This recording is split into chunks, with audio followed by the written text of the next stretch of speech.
ফেরদৌস সোহাগ, খুচরা বাজারে চালের দাম কতটা বাড়লো জানাবেন এবং এ নিয়ে ক্রেতা বিক্রেতারা কি বলছেন?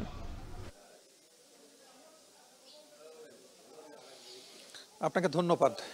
ক্রেতা বিক্রেতাদের সাথে কিছুক্ষণ আগেই আমি কথা বলছিলাম।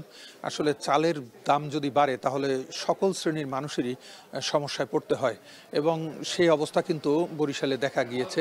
আমরা কথা বলেছিলাম সাধারণ মানুষ, নিম্ন আয়ের মানুষ এবং উচ্চবিত্ত সবার সাথেই। তো এই যে চালের বাজারে আমরা রয়েছি, আমরা কিন্তু একটু দেখাবার চেষ্টা করছি। চালের কিন্তু কোনো ঘাটতি নেই, প্রতিটি দোকানে কিন্তু উঁচু উঁচু করে চাল রাখা আছে। এখানে দেশি চাল যেমন পাওয়া যাচ্ছে, ভারতীয় চাল পাওয়া যাচ্ছে, কিন্তু ক্রেতারা বলছেন যে আসলে চালের বাজারের যে পরিস্থিতি তাতে কেনাকাটা করা একেবারেই দায় হয়ে দাঁড়িয়েছে, খুবই কষ্টকর।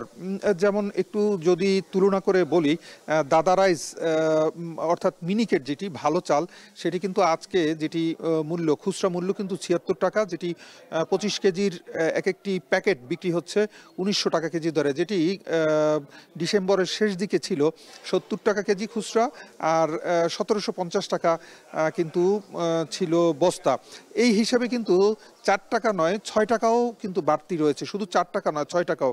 তবে মিনিকেট ছাড়া অন্য কোনো চালের দাম কিন্তু এতটা বাড়েনি, সেগুলো কিন্তু ১ থেকে ২ টাকা বেড়েছে। কোথাও কোথাও চালের দাম কিন্তু, অন্যান্য চালের দাম কিন্তু কম, মোটামুটি আগের মতোই রয়েছে, কিন্তু সবচেয়ে বেশি বেড়েছে মিনিকেট। তবে আমরা জানতে চেয়েছিলাম যে কেন চালের দাম বেড়েছে এই সময়ও, যখন চালের মৌসুম, তখন যেটা আমাদেরকে জানানো হয়েছে চালের যারা আড়তদার আছেন তাদের পক্ষ থেকে, যে আসলে মিনিকেট চালের মৌসুম এখন নয়, এটা বৈশাখ বা জ্যৈষ্ঠ মাসে, বৈশাখের দিকেই বিশেষ করে এই চালটা ওঠে।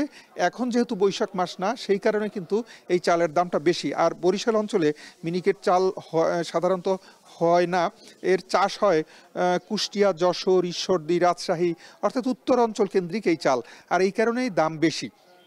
তো আমরা কথা বলেছিলাম চাল ব্যবসায়ী সমিতির সাথে, বরিশালের যিনি সাধারণ সম্পাদক রয়েছেন চাল ব্যবসায়ী সমিতির, জনাব ফারুক, তিনি আমাদেরকে যেটি জানালেন যে বর্তমানে বরিশাল অঞ্চলে অর্থাৎ বরিশাল বিভাগে বা আশপাশ এলাকায় যে চাল রয়েছে সেগুলো কিন্তু আসলে সেই সব চাল কিন্তু দাম বাড়েনি এবং সেসব চালের দাম কিন্তু মোটামুটি নিয়ন্ত্রণের মধ্যেই রয়েছে, কিন্তু অন্যান্য চালের দাম সেগুলো কিন্তু বেড়েছে, বিশেষ করে মিনিকেট চালের দাম বেড়েছে। তো ক্রেতাদের কিন্তু এতে সমস্যা হচ্ছে।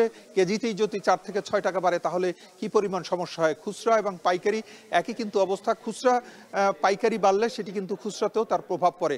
আর এই সমস্যার সমাধানের জন্য বাজার তদারকির দাবি উঠেছে। এতটুকুই ছিল বরিশালের চালের বাজার থেকে চালের দাম যে বৃদ্ধি পেয়েছে তার সবশেষ খবর।